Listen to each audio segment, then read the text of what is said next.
ورحمۃ اللہ وبرکاتہ۔ الحمد للہ وکفا وسلام علی حبیبہ المصطفیٰ، اما بعد فاعوذ باللہ من الشیطان الرجیم، بسم اللہ الرحمن الرحیم۔ ان اللہ وملائکتہ یصلون علی النبی یا ایہا الذین آمنوا صلوا علیہ وسلموا تسلیما۔ اللہم صل علی سیدنا و مولانا محمد معدن الجود والکرم وآلہ واصحابہ الکرام وابنہ الکریم وبارک وسلم صلاة دائمة سرمدا ابدا بحمدہ تعالی و بکرم مصطفیٰ صلی اللہ علیہ وسلم۔ آج کی اس شب میں قرآن عظیم کے 27 پارے مکمل ہو گئے۔ اللہ کریم بقیہ قرآن کے حصے کو صحیح تجوید سے پڑھنے میں آسانی عطا فرمائے اور آپ سب کو سننے کا ثواب بھی عطا فرمائے۔ میرے عزیزو، آج ہم نے کئی سورتوں کی تلاوت کی ہے، جس میں سورہ طور، سورہ نجم، سورہ قمر، سورہ رحمان، سورہ واقعہ اور سورہ حدید بڑی اہم سورتیں ہیں۔ ہر ایک کی اپنی فضیلت ہے، اور ان میں سورہ رحمان کو زینت القرآن کہا گیا ہے۔ پورے قرآن کی یہ زینت ہے۔ تمام سورتوں میں اس سورے کی جو زینت ہے وہ اپنی جگہ پر ہے۔ اس میں اللہ عز و جل نے اپنے بندوں سے مخاطب بار بار ارشاد فرمایا، فَبِأَيِّ آلَاءِ رَبِّكُمَا تُكَذِّبَانِ۔ اس میں مخاطب جو ہیں دو لوگ ہیں، جنات بھی ہیں اور انسان بھی ہیں۔ دونوں کو خطاب کیا جا رہا ہے کہ اے جنات اور اے انسانوں، تم اپنے رب کی کون کون سی نعمتوں کو جھٹلاؤ گے؟ اس آیت کو 30 سے زیادہ مرتبہ دہرایا گیا سورہ رحمان میں۔ میرے عزیزو، میرے آقا صلی اللہ تعالیٰ علیہ وسلم ارشاد فرماتے ہیں اپنے صحابہ سے کہ میں نے یہ سورہ جنات کے سامنے تلاوت کی تو وہ سن کر کے تم سے بہتر جواب دیتے تھے، یعنی رو پڑتے تھے، اور ہر آیت پر یہ کہتے کہ اے اللہ، ہم تیری کسی نعمت کو نہیں جھٹلاتے، ناشکری نہیں کرتے۔ میرے عزیزو، اللہ تبارک و تعالی اپنے بندوں سے جو سب سے زیادہ پسند فرماتا ہے جو چیز، وہ شکر ہے۔ اور شیطان اگر سب سے زیادہ کسی چیز سے تمہیں دور کرتا ہے تو اللہ کے شکر سے ہی، کیونکہ اس نے چیلنج کیا ہے اللہ تعالیٰ کی بارگاہ میں۔ آیت کا حصہ میں آپ کے سامنے عرض کرتا ہوں۔ اللہ تبارک و تعالیٰ سے اس نے کہا، لَأَقْعُدَنَّ لَهُمْ صِرَاطَكَ الْمُسْتَقِيمَ ثُمَّ لَآتِيَنَّهُمْ مِنْ بَيْنِ أَيْدِيهِمْ وَمِنْ خَلْفِهِمْ وَعَنْ أَيْمَانِهِمْ وَعَنْ شَمَائِلِهِمْ وَلَا تَجِدُ أَكْثَرَهُمْ شَاكِرِينَ۔ اللہ تعالیٰ سے چیلنج کرتے ہوئے کہتا ہے شیطان کہ مولا، تیرے راستے پر میں بیٹھ جاؤں گا، سیدھے راستے پر، جو بھی اس پر چلے گا سیدھے راستے پر، میں کبھی اس کے دائیں جانب سے، کبھی بائیں، کبھی سامنے سے، کبھی پیچھے سے آ کر اسے ایسا ورغلاؤں گا کہ اے رب، تو اپنے بندوں میں شکر کرنے والے نہیں پائے گا۔ شیطان بھی کس چیز کی وہ کر رہا ہے چیلنج میں؟ شکر کرنے والے نہیں پائے گا مولا تو۔ اور اللہ نے قرآن میں فرمایا، وَقَلِيلٌ مِّنْ عِبَادِيَ الشَّكُورُ، میرے بندوں میں شکر کرنے والے بہت کم ہیں، بہت کم ہیں۔ اب جب رحمان فرما رہا ہے تو پھر یہ جو انسانوں کی تعداد ہے، کوانٹیٹی ہے، اس میں اگر پرسنٹیج نکالا جائے تو وہ انگلیوں میں گنے جاتے ہیں جو شکر کرنے والے لوگ ہیں۔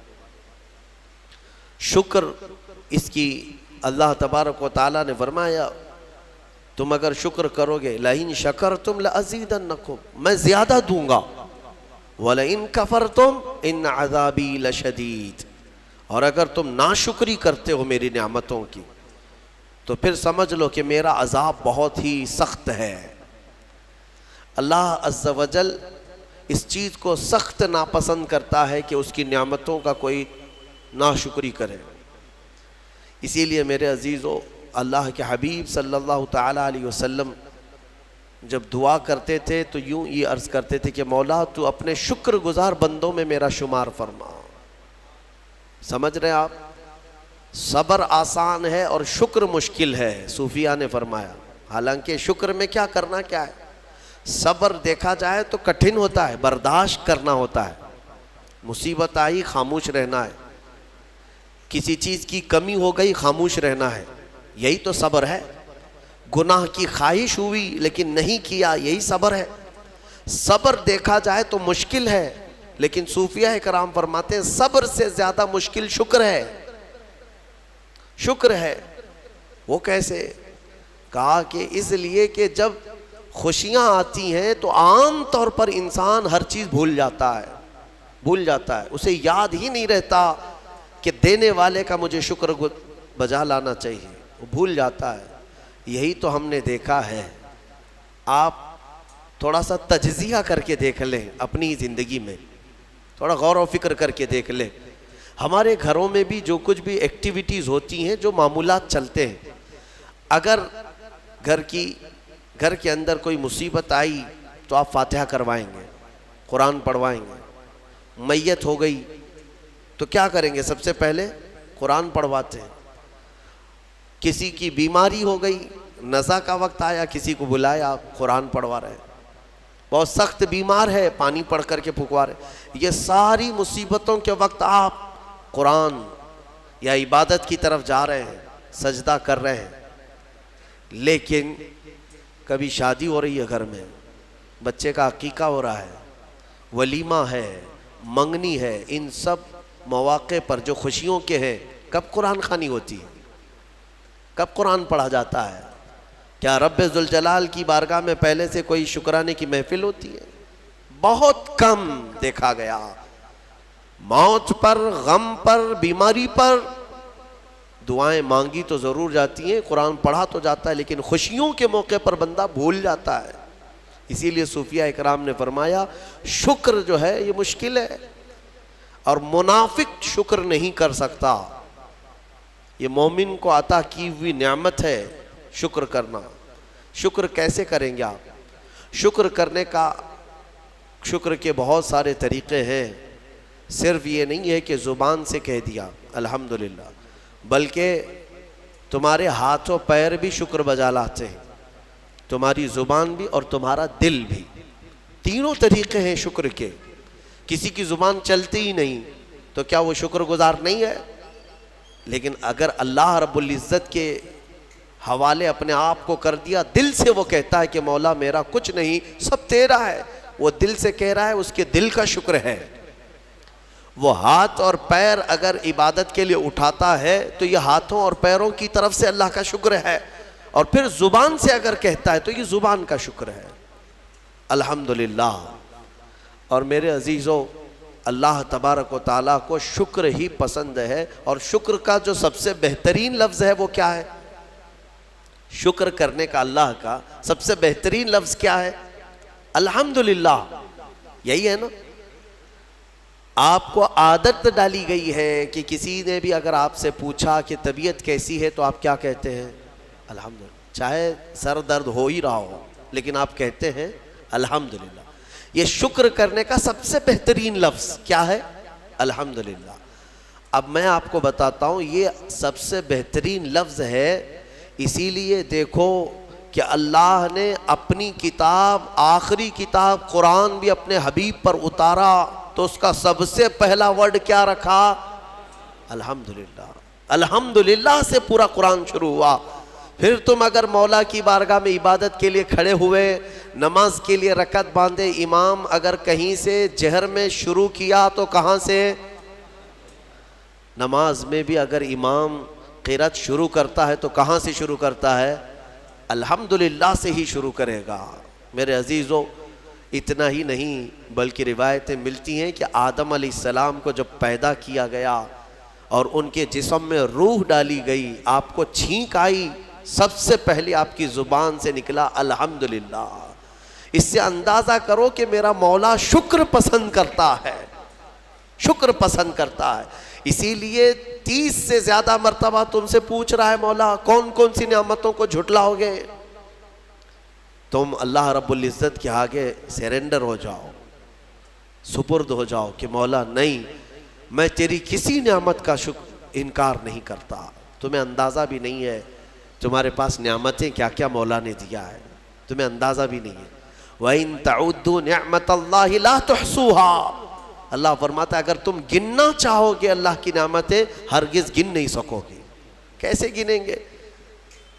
ایک بزرگ نے لکھا ہے کہ اگر کوئی طے کر لیا، توجہ چاہتا ہوں، شیخ سعدی رحمۃ اللہ علیہ کے حوالے سے یہ بات ملتی ہے، کسی نے طے کر لیا کہ میں اللہ کی ساری نعمتوں کا شکر بجا لاؤں گا، اس نے جو بھی میری نعمتیں دی ہیں سب نعمتوں کا میں شکر بجا لاؤں گا، ٹھیک ہے؟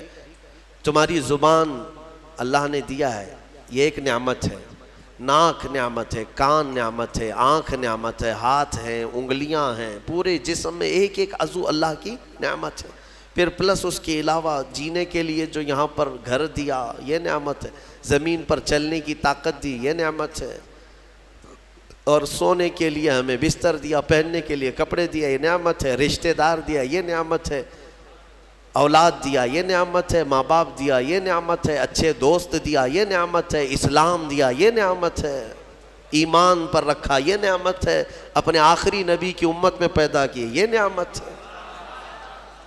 یہ ہزاروں نعمتیں ہیں، لیکن اگر تم چلو طے کر لیتے ہو کہ میں اللہ کی ساری نعمتوں کا ایک بعد دیگرے شکر بجا لاؤں گا، اے اللہ تو نے مجھے زبان دی الحمدللہ، تو نے مجھے ناک دی الحمدللہ، سب نعمتوں کا شکر کرنے کا اگر کسی نے ارادہ کر لیا تو شیخ سعدی فرماتے ہیں تو پہلے وہ بیٹھ جائے، اس کو اللہ نے جو سانسیں دی ہیں نا یہ سب سے بڑی نعمت ہے۔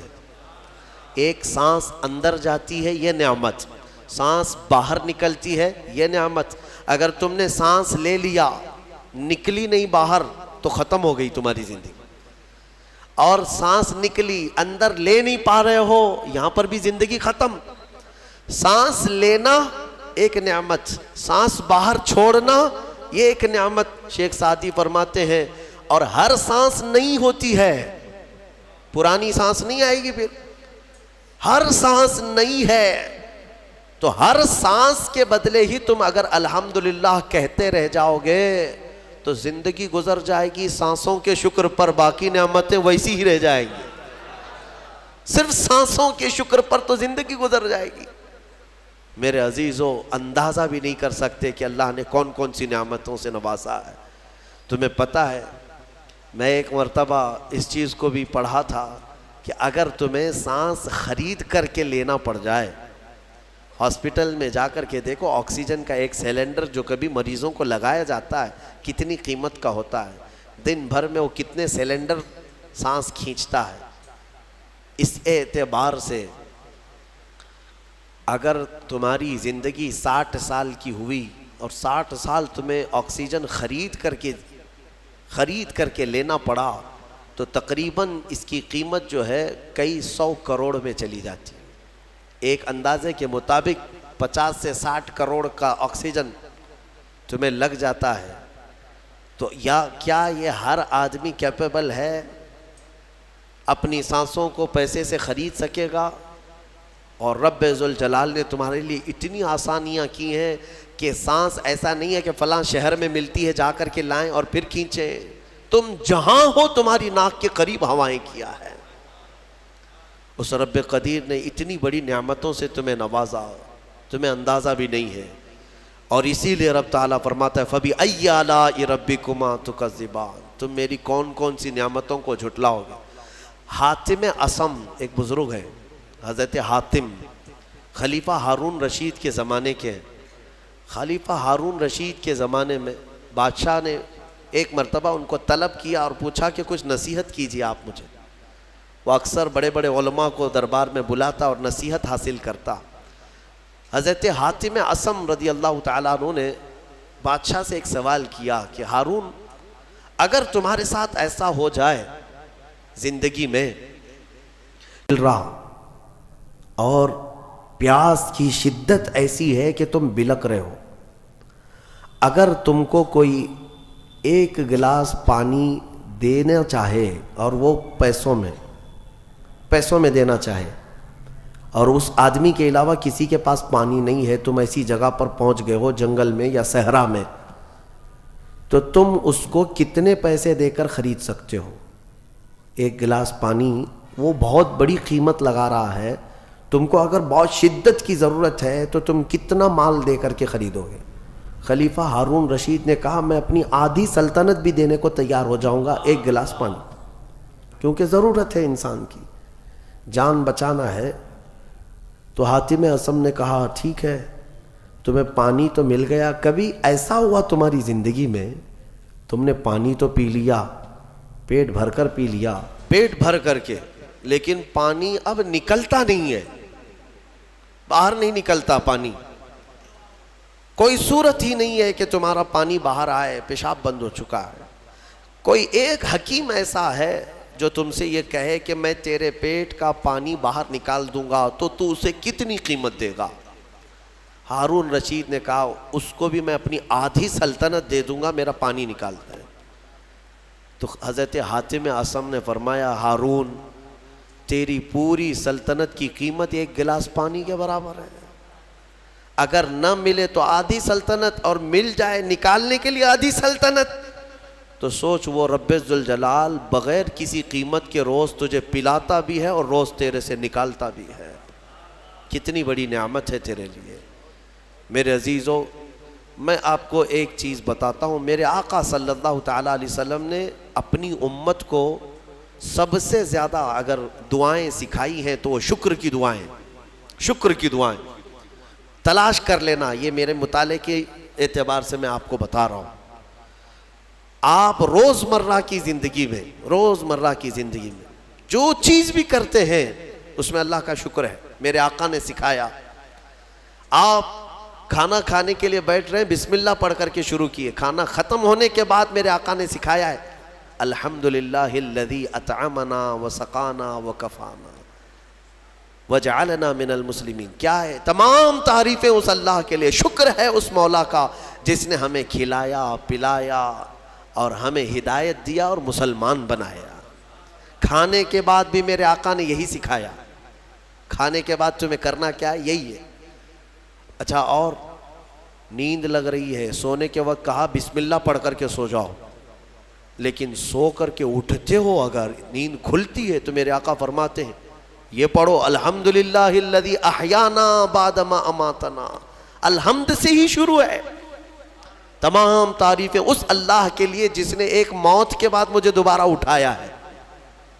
ہاں، آپ کیا سمجھتے ہیں؟ نیند جو ہے موت کی بہن ہے، اگر کوئی سویا مولا چاہے تو اس کی آخری نیند ہو سکتی ہے۔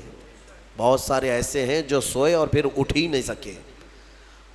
نیند کی حالت ایسی ہوتی ہے کہ وہ آدھی موت کے برابر ہے، اس کو خبر نہیں ہوتی، اسی میں وہ چلا بھی جا سکتا ہے، اور پھر جب تمہیں بیدار کرتا ہے مولا تو یہ نعمت ہے، بہت بڑی نعمت ہے کہ تمہیں موت کے منہ میں لے جا کر واپس لے آیا۔ جب بھی تم اٹھتے ہو میرے آقا نے فرمایا شکر بجا لاؤ، شکر ہے اس اللہ کا، تمام تعریفیں اس اللہ کی۔ بعد ما اماتنا احیانا بعد ما اماتنا، ہمیں موت دینے کے بعد دوبارہ اٹھایا ہے، اس اللہ کا شکر ہے۔ سو کے اٹھو تو الحمدللہ۔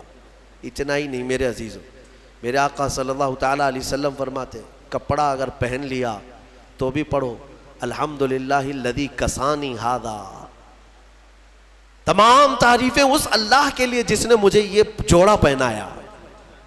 ہاں، ورنہ اگر مولا تعالیٰ نہ چاہے تو کسی جسم پر کپڑا بھی نہیں آئے گا، وہ روز تمہیں پہناتا ہے، تمہارے ستر کو چھپاتا ہے۔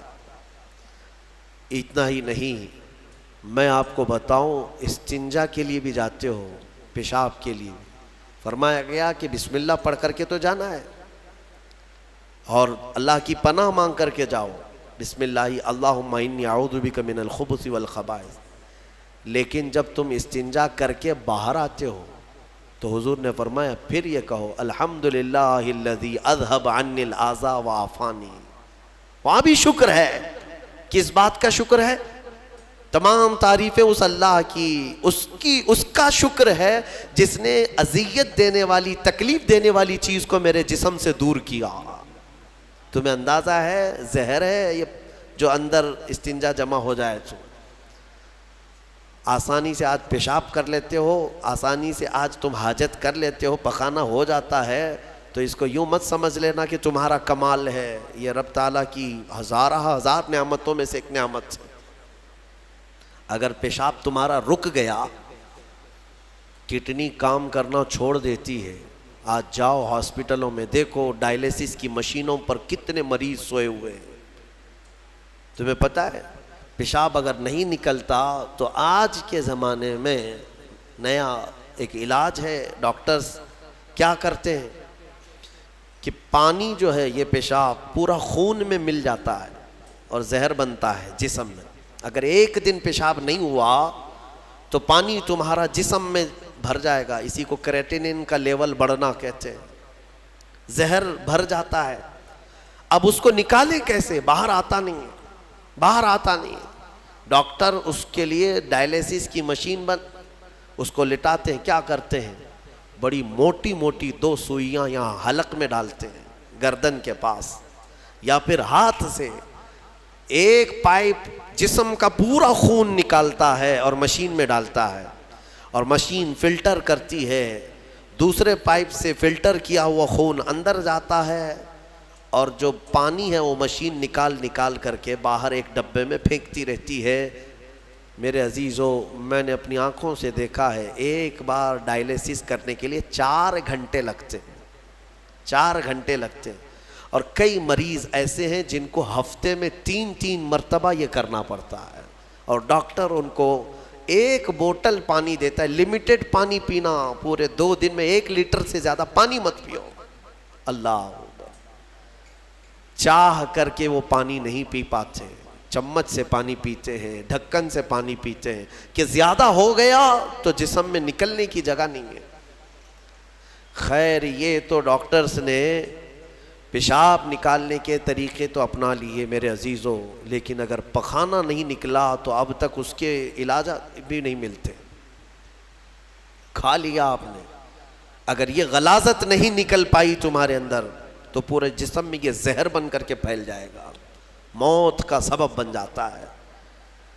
جب ہم بیت الخلاء میں جاتے ہیں اور پیشاب پاخانہ کر کے نکلتے ہیں تو تمہیں کیا لگتا ہے میرے عزیزو؟ یہ اللہ کی ہزارہ نعمتوں میں سے ایک نعمت ہے کہ اذیت دینے والی چیز کو اس نے ہمارے جسم سے ہٹایا ہے۔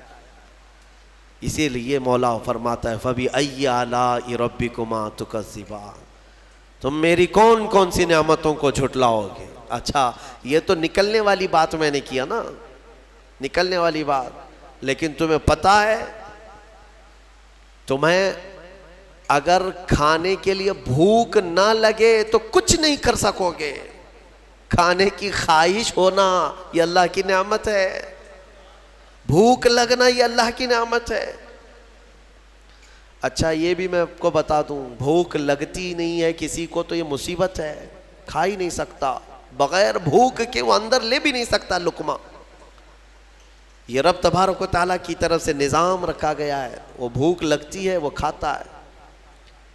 اور ایک بات میں بتا دوں، ایک بڑی بیماری ہے دنیا کی، بھوک تو بہت لگتی ہے، آدمی کھائے جاتا ہے لیکن پیٹ بھرتا نہیں، سیرابی نہیں ہوتی، شکم سیر نہیں ہوتا۔ یہ بیماری ہے ہیضے کی بیماری۔ اس بیماری میں حجاج بن یوسف مر گیا، ہاں بڑا گورنر تھا، جانتے ہیں بھوک اتنی لگتی تھی اس کو کہ ایک مرتبہ ایک گائے پوری ذبح کر کے بھون کر کے اس کو کھلائی گئی، پیٹ نہیں بھرا، خواہش ابھی بھی باقی ہے، بھوک ابھی بھی ہے، اور کچھ کھلا دو اور کچھ کھلا دو۔ اس کو پھر انڈے کھلائے گئے، مرغیاں کھلائی گئی، اتنا کھلایا گیا کہ پیٹ پھٹ گیا، پیٹ پھٹ گیا اور زہریلا ہو گیا۔ آپ کو کیا میں بتاؤں، پیٹ 4 لقمے کھانے کے بعد، کسی کو 10 لقمے کھانے کے بعد ایسا لگتا ہے نا پیٹ بھر گیا، الحمدللہ پیٹ بھر گیا ہے۔ یہ جو شکم سیر آپ کو لگتا ہے یہ اللہ کی نعمت ہے۔ کچھ لوگوں کو یہ بیماری ہے کہ تم ان کو 4 کلو بھی اندر کچھ ڈال دو تو یہاں کی جو چاہت ہے وہ نہیں جائے گی، ہاں خواہش نہیں ختم ہوگی۔ اسی طرح پیاس لگنا اللہ کی نعمت ہے، اور پیاس کا بجھ جانا یہ بھی نعمت ہے۔ سکرات کے وقت میں فرمایا گیا اگر ایک ندی پانی بھی اس کو پلایا جائے تو یہ حلق نہیں سوکھے گا، پیاس باقی رہے گی، اور پانی اور پانی اور پانی۔ تم اندازہ کر سکتے ہو ایک گلاس پانی پینے کے بعد اگر ٹھنڈک لگی، ہاں پیٹ بھر گیا، پیاس بجھ گئی، نعمت ہے اللہ کی یہ۔ اور ایک بیماری یہ ہے کہ اس کے اندر ایک بالٹی پانی بھی ڈال دیا جائے تو حلق نہیں سوکھتا، پیاس بجھتی نہیں ہے، پھر زبان چپکنے لگتی ہے، حلق سوکھنے لگتا ہے، یہ بیماری ہے۔ میرے عزیزوں، میں تو صرف تمہارے جسم کی نعمتیں گنا رہا ہوں، تمہیں اندازہ بھی نہیں ہے۔ ابھی چند دنوں قبل میں نے اپنے بچوں کے سامنے بھی ایک بات عرض کیا تھا۔ میں 1-2 سال قبل شاید ایک مطالعے میں تھا، کسی چیز کی اسٹڈی میں، ایک نئی چیز میرے مطالعے پہ آئی تھی۔ ایک صاحب کئی دنوں سے وہ بیمار رہتے تھے، ان کو ہوتا کیا تھا، چلتے تھے تو اچانک ٹیڑھے ہو جائے اور ایسا لگے کہ دیوار گر رہی ہے، روڈ پہ چلے تو ایسا لگے کہ یہ گاڑی میرے اوپر گرے گی۔ ہاں یہ ایک بیماری ہے۔ آپ زمین پر کھڑے ہوتے ہیں، 2 پیروں سے کھڑے ہوتے ہیں نا، بیلنس کیسے رہتا ہے تمہارا؟ یہ چاہے موٹے ہو تگڑے ہو لیکن سیدھے تو کھڑے رہتے ہو، اور چلتے ہو تو کیا ایک طرف جھک جھک کے چلتے ہو، کبھی ادھر کبھی ادھر نہیں، ہوائیں چاہے جتنی بھی آئیں آپ سیدھے چلتے ہیں۔ یہ کون ہے جو تمہارے بیلنس کو مینٹین کیا ہوا ہے؟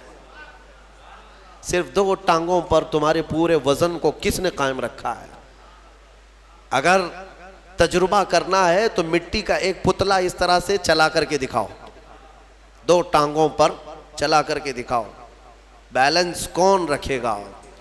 ارے پتلے بھی اگر بنا کر کے کھڑا کرتے ہیں کہیں اسٹیچو تو انہیں گاڑ دیتے ہیں، کھڑا نہیں کر پائیں گے۔ اتنا تمہاری ہی وزن کے بارے 80 کلو کا ایک پتلا بناؤ مٹی کا اور اس کو صرف پیروں پہ کھڑا کر کے دکھاؤ، نہیں کھڑا ہوگا، ہوا آئے گی گر جائے گا۔ تمہیں ہوا کیوں نہیں گراتی؟ کون ہے جو تمہیں برقرار رکھا ہوا ہے؟ آپ کو میں بتاؤں تو حیرت ہوگی آپ کہ کون سی چیز مینٹین کرتی ہے، پتہ ہے آپ کو کون سی چیز تمہارے جسم کے اندر؟ نہ تمہارے ہاتھ نہ تمہارے پیر۔ اللہ اکبر، اللہ کی نعمتوں پر قربان جاؤ۔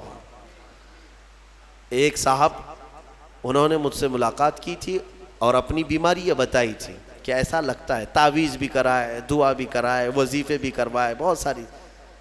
ایک ماہر دانشور تھے، انہوں نے مجھ سے یہ کہا کہ مولانا مسئلہ یہ ہے کہ ہمارے دونوں کانوں کے بیچ میں ایک چھوٹا سا پارا، ایک قطرہ ہوتا ہے پارے کا، لکوڈ پارا دیکھیں آپ، بی پی چیک کرنے کے وقت جو چڑھتا اترتا ہے مشینوں پہ، اس طرح کا ایک ہلکا سا ایک لکوڈ قطرہ ہمارے دونوں کانوں کے برابر بیچوں بیچ ہوتا ہے، اور وہ قطرہ ہے جو پورے بیلنس کو مینٹین کرتا ہے۔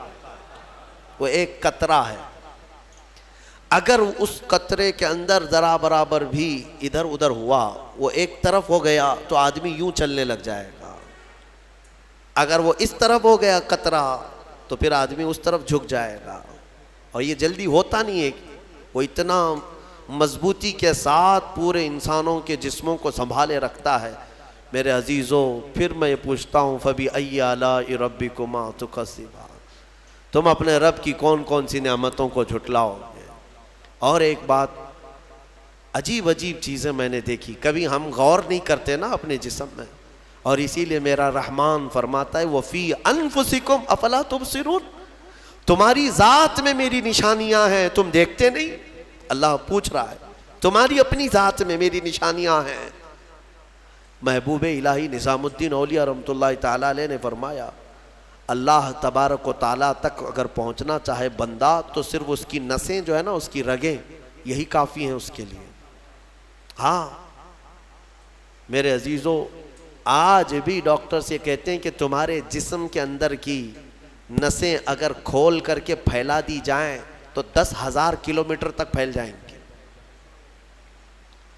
یعنی تقریباً ایک دنیا گھومنے کے برابر۔ اتنی نسیں تمہارے جسم کے اندر ہیں کہ اگر ان کو کھول کر کے پھیلا دیا جائے تو اتنی لمبی کون ہے جو یہ سارا مینٹین کیا ہوا ہے؟ اور ہر نس میں وہ خون کو دوڑاتا ہے اور پھر واپس پہنچاتا ہے دل تک. ایک چیز میں جو کہہ رہا تھا وہ یہ ہے، عجیب سی چیز ہے. ایک صاحب نے فرمایا کہ ایک بیماری ہے کہ یہ ایک صاحب ہیں کہ ان کی آنکھوں کی پلک بند ہی نہیں ہوتی. اس پر تحقیق کی گئی. میرے عزیزو کتنی چھوٹی چیز لگتی ہے. آپ پلکیں جھپکاتے ہیں نا، آپ کے اختیار میں نہیں، اور بہت ہلکی سی ہے، یوں کیا بند ہوئی، یوں کیا کھول دیا، آنکھیں بند ہو رہی کھل رہی ہے. آپ کو پتا ہے اس کے اندر کیا چیز ہے؟ کہا کہ ایک بہت ہلکا سپرنگ ہے ان پلکوں کے بھی اوپر. باقی سب جگہ اس طرح اپنے آپ نہیں ہوتے ہیں کہ خود سے جو ہے بند ہو رہی ہو کھل رہی ہو. کان کیا اس طرح کرتا ہے ہمارا؟ اٹھ گیا اپنے آپ، بیٹھ گیا اپنے آپ. یہ ہلکی سی پلکوں کی جو چمڑی ہے نیچے آتی اوپر جاتی، نیچے آتی اوپر جاتی، کیا چیز ہے؟ تو ایک صاحب نے ہمیں بتایا کہ بہت ہلکا سپرنگ ہوتا ہے. اگر وہ سپرنگ ختم ہوا کسی کا تو بلڈوزر سے بھی کھینچ کر کے بند نہیں کر سکو گے. ان پلکوں کی چھوٹی سی چمڑی کو کھینچ کر کے بھی بند نہیں کر سکو گے، وہ بند نہیں ہوگی پھر. اسی لیے مردوں کو دیکھو، اگر کسی کی آنکھیں بند نہیں کیا آپ نے موت کے بعد، وہ کھلی رہ گئی، تو پھر آپ گھنٹوں کھینچ کھینچ کے اس کی آنکھ بند کرو، بند نہیں ہوگی، نہیں ہوگی.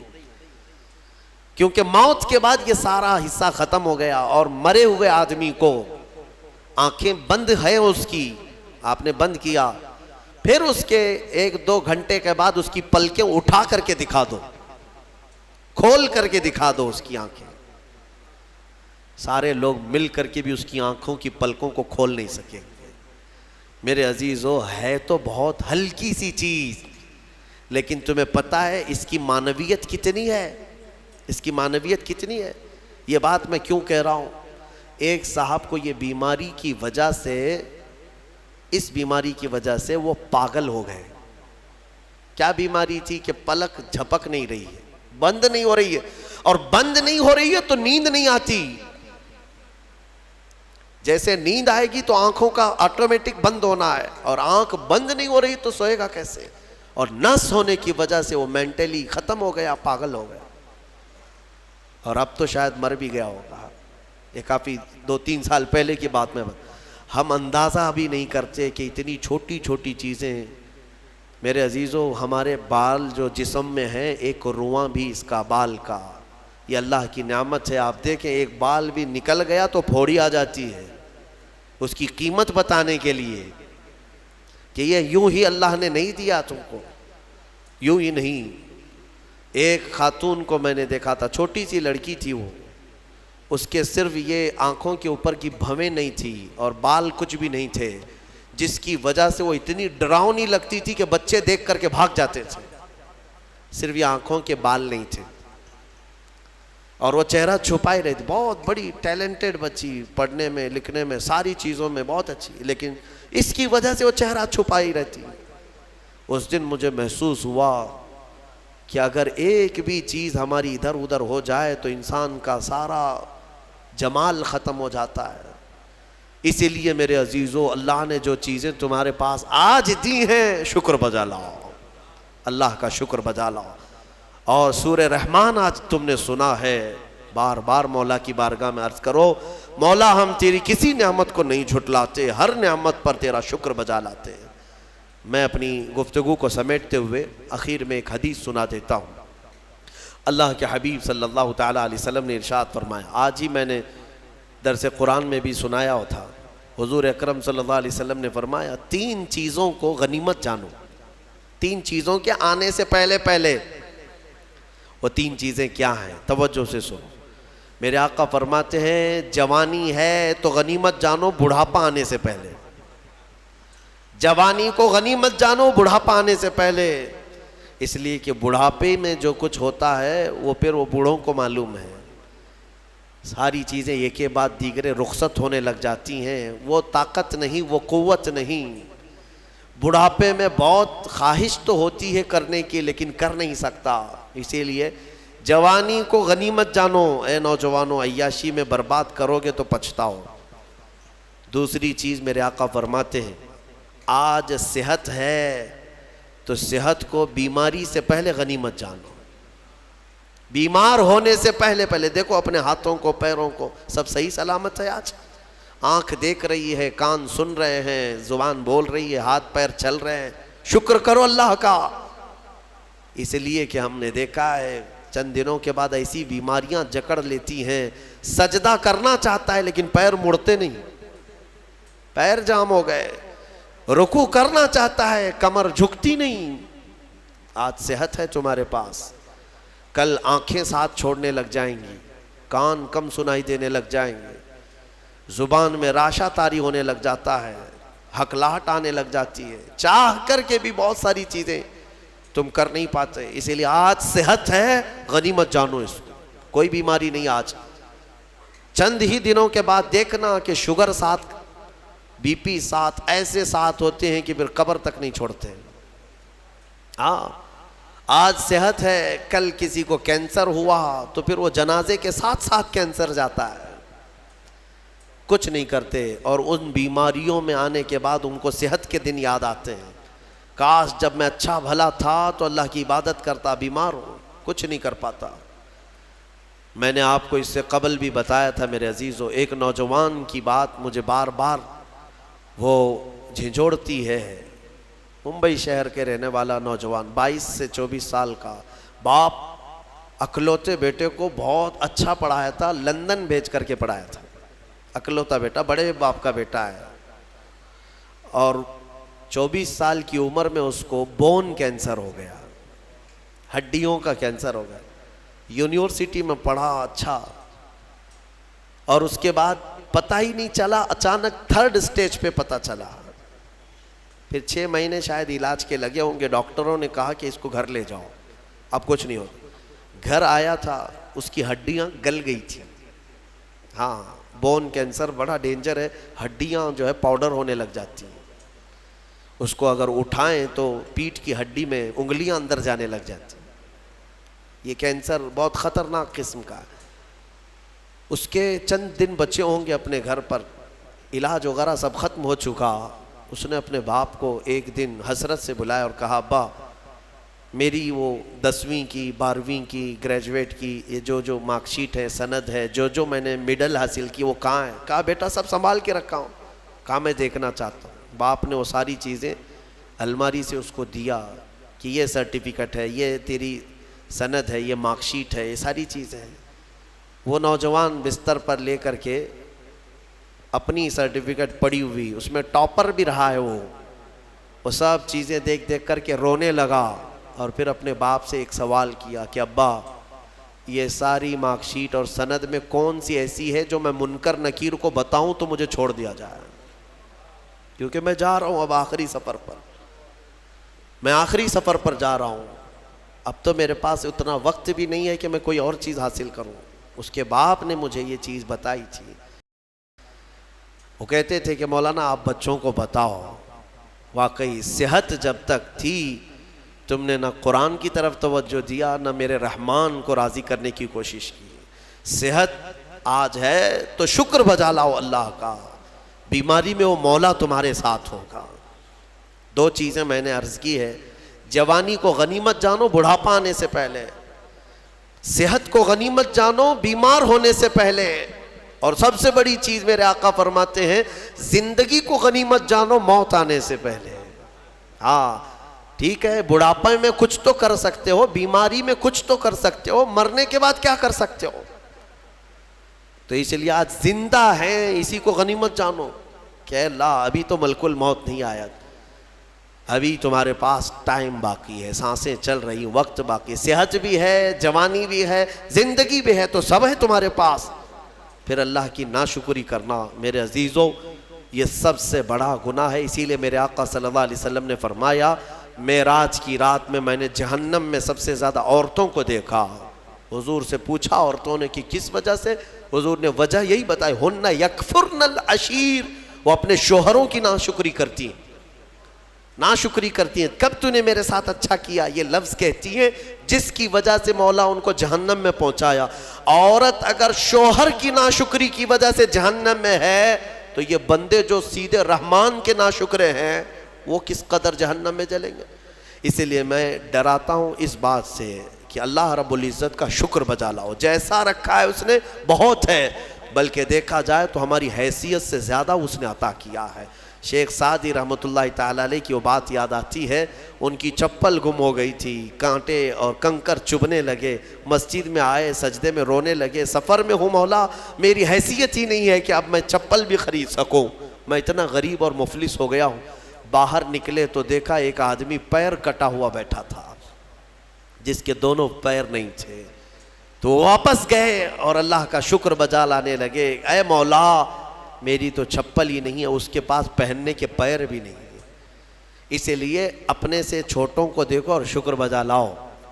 ہاں میں اپنے نوجوانوں سے اسی لیے کہتا تھا کہ کبھی کبھار ہاسپٹل وزٹ کرو, جاؤ کینسر کے پیشنٹ کو دیکھو, وہاں پر کبھی چہرہ سڑا ہوا ہے, کسی کا گلا سڑا ہوا ہے, کہاں کہاں کیا کیا.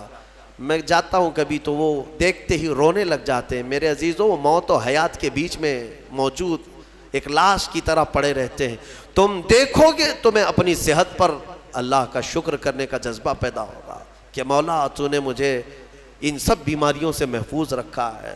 اسی لیے میرے آقا صلی اللہ تعالیٰ علیہ وسلم نے بیماروں کو دیکھ کر, مصیبت زدہ کو دیکھ کر کے بھی جو دعا تعلیم دی وہ کیا ہے؟ اللہ تعالیٰ نے, اللہ کے حبیب نے یہی دعا سکھائی, الحمدللہ الذی فضلنا علی کثیر ممن خلق تفضیلا, الحمدللہ الذی عافانی مما ابتلاک بہ وفضلنی علی کثیر ممن خلق تفضیلا. اے مولا تیرا شکر ہے تو نے مجھے عافیت دی ہے, جس میں تو اس کو مبتلا کر رکھا ہے اس سے تو مجھے بچا کر رکھا ہے, اور سب پر تو نے اکثر بندوں پر تو نے مجھے فضیلت دی ہے. مولا یہ تیرا شکر ہے. اسی لیے میں کہوں گا فَبِأَيِّ آلَاءِ رَبِّكُمَا تُكَذِّبَانِ, اے انسانوں اور جنات تم اپنے رب کی کون کون سی نعمتوں کو جھٹلاؤ گے؟ اگر جھٹلاؤ گے تو پھر پکڑ ہوگی. مولا کریم کی بارگاہ میں عرض کرو, مولا ہماری ہر سانس کے بدلے تیرا کروڑ کروڑ شکر و احسان ہے, اور سب سے بڑا تیرا انعام اور تیرا شکر یہ ہے کہ مولا ہمیں لائق نہ ہونے کے باوجود تو نے اپنے محبوب کی امت میں ہمیں پیدا کیا ہے, ایمان دیا, اسلام دیا. اور مولا تیرے دربار میں اتنی التجا ہے کہ اے کریم خدا ہماری آخری سانس بھی تو ہمیں ایمان پہ عطا فرما, تیرے حبیب کے قدموں میں موت عطا فرما, اور جب اٹھائے جائیں تو شکر گزار بندوں میں ہمارا حشر فرما. وآخر دعوانا الحمدللہ رب العالمین.